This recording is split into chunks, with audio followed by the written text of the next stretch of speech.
Good day po mga lods. Welcome to my YouTube channel. Ang gagawin natin ngayon, magkakabit tayo ng MDL na 4 lens. Naka-inline po ang mga ilaw dito sa MDL na to na 4 na peraso. Ngayon ikakabit natin dito sa ating motor para dagdag pogi points at saka dagdag liwanag sa gabi. At sinusukat ko pa dyan sa ilalim itong ilaw na to kung pwede ba siyang ilagay dito. At sa tingin ko pwede namang ilagay dito. Ngayon hanap tayo ng paraan para maikabit natin itong inline na ilaw o MDL na merong 4 na ilaw. Ayan, sukat natin ulit. Kailangan natin hanapan ng paraan para magkasya siya dito sa ilalim ng headlight assembly. Kasi para iwas tayo huli kapag merong checkpoint. Susunod lang tayo sa batas. Pwede itong ikabit, itong MDL o itong extra na ilaw below the headlight. Yan yung sinasabi na allowed lamang o pwede sa isang motor. Kasi hindi ito pwedeng ikabit dito sa bandang itaas ng kanyang ilaw o original na stock na headlight assembly. Pwede lang ito dito sa ilalim para iwas huli. Ngayon, umpisahan natin.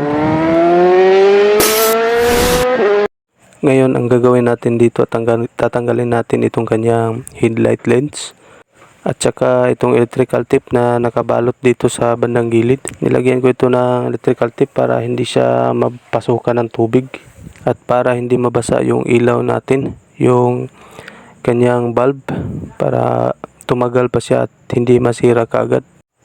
Tapos tanggalin ko lang itong dalawang screw bolt dito sa ilalim. At kapag natanggal na yung dalawang screw bolt dito sa ilalim, hawakan lang natin itong headlight. Dahan-dahan. Iwasan natin na malaglag kasi madali yung mabasag yung kanyang lens. Tapos tanggalin lang natin itong kanyang headlight socket kasama na rin yung kanyang bulb. At natanggal ko na yung kanyang lens. Ngayon sukat natin ulit dito sa ilalim itong ating MDL. Kailangan natin isukat dito sa ilalim para matansya natin yung butas. Kasi bubutasan natin yung bracket ng kanyang ilaw o itong bracket ng MDL. At saka itong headlight cover, itong kanyang plastic. Dito natin siya ikakabit. Bubutasan lang natin pati yung kanyang headlight cover, itong plastic, para malagyan natin ng tornilyo. Ngayon tanggalin ko lang itong kanyang MDL bracket para mabutasan na natin. Lagyan natin to ng butas.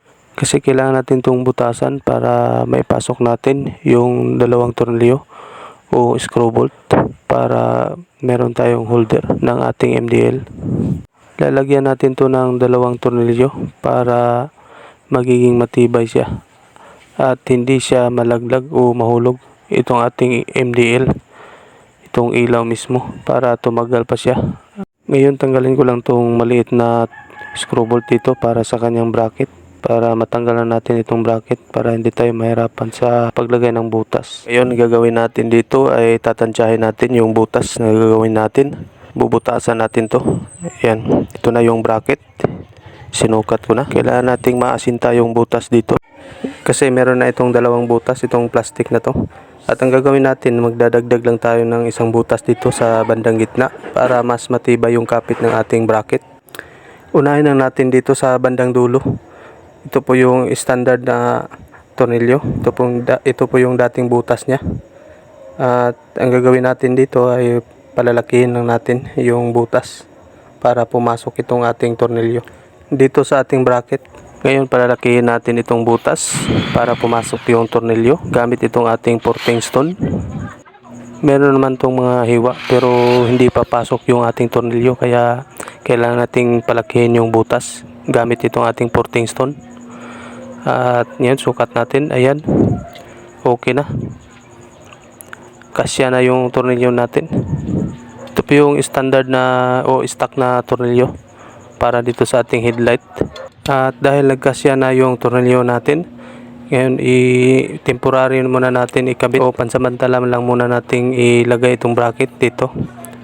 Lagyan natin ng pansamantalang tornilyo at saka nut para maasinta natin yung pangalawang butas dito sa bandang gitna. Kasi dadagdagan natin itong butas dito. At itong pangalawang butas dito sa bandang gitna, ito po yung madadagdag na tornilyo dito sa bandang gitna para mas matibay yung bracket natin, yung kanyang kapit, at hindi siya maalog-alog. Kaya kailangan nating butasan dito sa bandang gitna. At sa pagbutas ito kailangan nating maasinta kasi pangit naman kapag hindi natin na i-sentro yung butas kasi tatabingi itong ating ilaw at saka itong kanyang bracket mismo. Kaya kailangan talaga ingat-ingat tayo sa pagbutas at para hindi siya lumaki yung butas dito sa bandang plastic, dito sa kanyang headlight cover. At ang purpose lang natin yan ay malagyan ng marking yung nasa ilalim, yung kanyang bracket. Pag nalagyan na natin ng marking yung itong bracket, dahil na meron na siyang marking, tatanggalin natin para mas maayos at mas madali nating mabutasan. At ito na, nalagyan na natin ng marking itong ating bracket. Ngayon bubutasan na natin gamit itong ating electric drill at saka porting stone. At saka meron na itong butas doon sa kanyang plastic, doon sa kanyang headlight cover.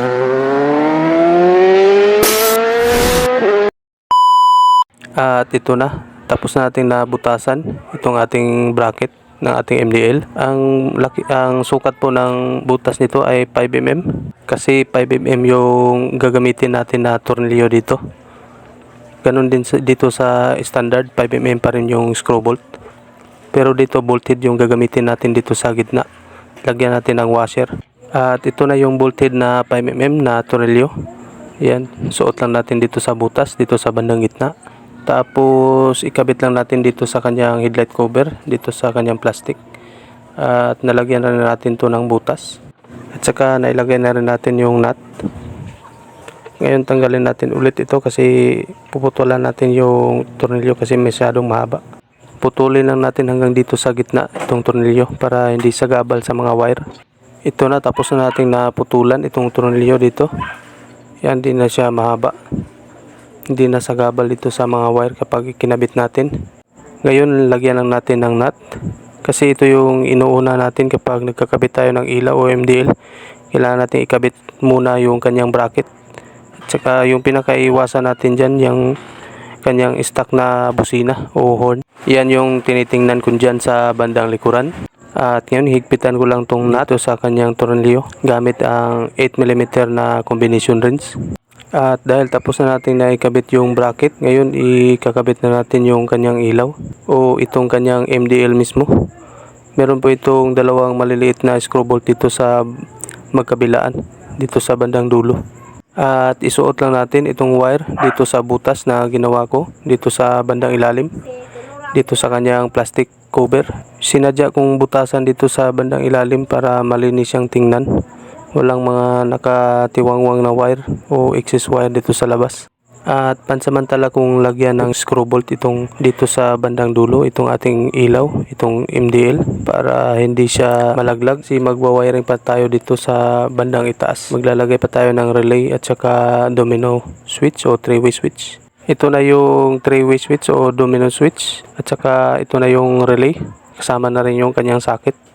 Yan, ikakabit na natin. Ngayon hanapan natin to ng magandang paglagyan, itong ating relay. Dito sana natin ilalagay itong ating relay. Pero nagbago yung isip natin. Dito na lang sa labas natin ilalagay itong ating relay para hindi siya sagabal sa ating headlight pag ikinabit natin. Kaya ang gagawin natin dito, isusuot lang natin yung mga wire ng ating relay. Isuot lang natin dito sa butas ng kanyang headlight cover. Tapos hanapin lang natin yung dalawang wire dito sa ating ignition switch, yung kulay pula at saka kulay itim na wire. At saka itong hawak ko na wire, ito po yung galing sa ating relay. Ito po yung number 30 ng ating relay. Ito po yung ikakabit natin sa pula na wire na galing sa ating ignition switch. Kasi itong pula na wire na galing sa ating ignition switch, ito po yung galing sa battery. At hindi na tayo magpapagapang pa ng wire patungo sa ating battery. Dito na lang natin ikakabit kasi wala namang problema dito kapag dito natin ikinabit. Kapag nag-grounded mapuputo lang yung fuse ng ating battery. Ibig sabihin safety pa rin yung wirings natin. Ngayon para sigurado tayo sa ating wiring connection, gagamit tayo ng T-slide. Ayan, subukan natin yung galing sa battery na wire, itong pula na wire at saka itong kulay itim na wire na ating ignition switch. Ayan, umiilaw yung ating T-slide. Ibig sabihin gumagana itong dalawang wire. Meron siyang kuryente. Itong main wire na kulay pula at saka itong kulay itim na wire, ito po yung accessories wire. dito sa ating susian. Ngayon, umpisa na natin. Unahin natin dito sa number 13 ang ating relay. Ikakabit natin dito sa kulay pula na wire. Pwede rin kayong magdagdag dito, maglagay ng fuse kung gusto ninyo. Lagyan nyo ng fuse, itong galing sa 13 ang ating relay patungo dito sa pula na wire ng ating battery o ignition switch para mas safety siya. Pero dito sa akin, direct ko na lang siyang nilagay kasi meron namang fuse doon sa battery. At saka subok ko na rin ito. Marami na akong kinabitan ng MDL na ganito yung wiring connection na ginawa ko. Okay naman, wala namang problema. At dahil tapos na nating naikabit yung number 13 na ating relay doon sa kulay pula na wire na galing sa ating battery, sunod natin ikabit itong number 85 ng ating relay. Kakabit natin dito sa accessories wire o kulay itim na wire dito sa ating motor o dito sa ating susian. Kasi ito po yung accessories wire o kapag ino natin yung susian, magbabato siya ng kuryente. Ito po yung magsisilbing trigger ng ating relay. Hindi po siya gagana kapag hindi natin mai-on yung susian. Ngayon, balutan ko lang to ng electrical tape para maiwasan natin na mag-grounded para safety lang yung wirings natin. Itong dalawang wire na ikinabit natin dito sa accessories wire at saka dito sa main wire. Itong kulay pula na wire at saka kulay itim na wire. Balutin lang natin ng electrical tape bago tayo na mag-proceed sa ibang wiring connection para safety at maiwasan natin na mag-short circuit. At dahil ay kabit na natin yung dalawang wire na galing sa ating relay, yung number 30 at saka number 85 ng ating relay, ito na namang number 86 ng ating relay. Kakabit natin ito sa ground o kulay berde na wire na galing sa ating harness wire o dito sa patungo sa ating headlight socket. At balatan ko lang tong wire dito na galing sa ating MDL mismo o sa ating ilaw, itong kulay itim na wire. Kasi pagsasamahin natin yan, pagsamahin natin yung kulay itim na wire dito sa number 86 ng ating relay. Ang ginawa ko dito sa wire, binalatan ko lang siya dito sa bandang gitna. Tapos iba-bypass natin yung wire na galing sa ating MDL, itong kulay itim na wire. Yan, kakabit natin dito sa binalatan ko na wire. Kasi itong kulay itim na wire na pinagsama natin na galing sa ating ilaw at saka doon sa ating relay, ito yung magsisilbing ground o negative supply ng ating ilaw at saka doon sa ating relay. Kaya ang gagawin natin dito ay ikakabit natin ito sa kulay berde na wire na galing sa ating harness wire o dito sa ating headlight socket mismo. Kasi itong kulay berde na wire na galing sa ating harness wire dito sa Honda CG, ito po yung ground, itong kulay berde na wire dito sa ating motor. So, kung gusto niyo mag-DIY ng ground ay pwede kayong bumili ng I-terminal. Tapos i-body ground nyo lang. Hanap kayo ng mga tornilyo na pwede niyo tanggalin. Tapos lagyan nyo lang ng wire, yung I-terminal. O yung wire, lagyan nyo ng I-terminal. Tapos kapag nalagyan nyo na ng I-terminal yung wire, pwede ninyong ilagay doon sa tornilyo. Pwede nyo ipit doon sa tornilyo na kung saan nyo gusto. At pwede nyo nang i-connect doon o ikabit doon yung number 86 ng relay at saka kasama na rin yung kulay itim na wire na galing sa ating MDL. At ayan, lagyan lang natin to ng electrical tape, itong ating ground o itong galing sa ating relay at saka galing sa ating ilaw na ikinabit natin dito sa kulay berde na wire ng ating harness wire. At sunod natin ikabit itong number 87 ng ating relay, itong dinugtungan natin ng wire. Kakabit natin ito sa ating 3-way switch doon sa common wire ng ating 3-way switch. Ang common wire ng ating 3-way switch ay kulay asul. Itong 3-way switch ay kakabit natin doon sa ating side mirror, doon sa left side o doon sa bandang kaliwa.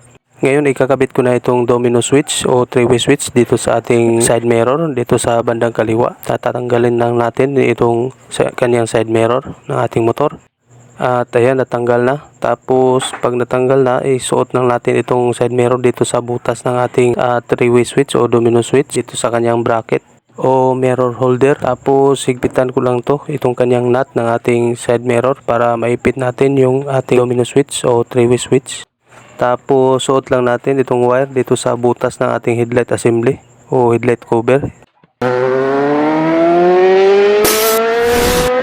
Ngayon ikakabit na natin yung 3-way switch o domino switch dito sa ating ilaw at saka dito sa ating relay. Balatan ko lang tong tatlong wire dito na galing sa ating domino switch. Tapos itong wire na galing sa ating number 87 ng ating relay, balatan ko rin ito.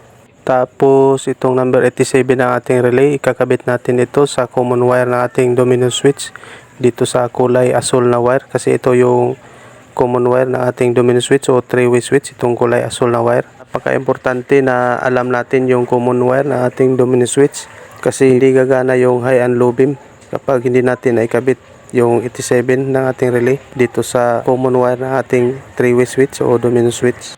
At dahil ay ikabit na natin itong number 87 ng ating relay na wire dito sa common wire ng ating 3-way switch, sunod natin ikabit itong dalawang wire na natira dito sa ating 3-way switch o domino switch. Kakabit natin ito sa dalawang natira rin na wire doon sa ating MDL o sa ating ilaw mismo. Unahin natin dito sa kulay brown wire o kayumanggi na wire dito galing sa ating domino switch. Kakabit natin ito sa kulay pula na wire na galing rin sa ating MDL o sa ating ilaw mismo. Tapos itong kulay itim na wire na galing sa ating domino switch, kakabit natin ito sa kulay yellow ng ating MDL o sa ating ilaw mismo.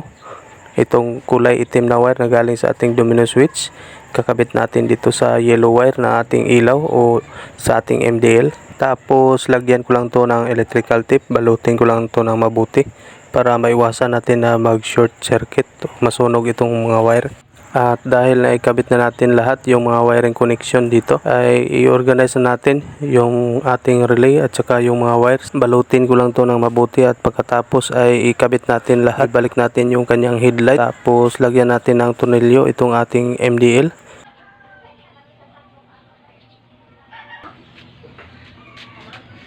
Ayan, napakastig, ayos.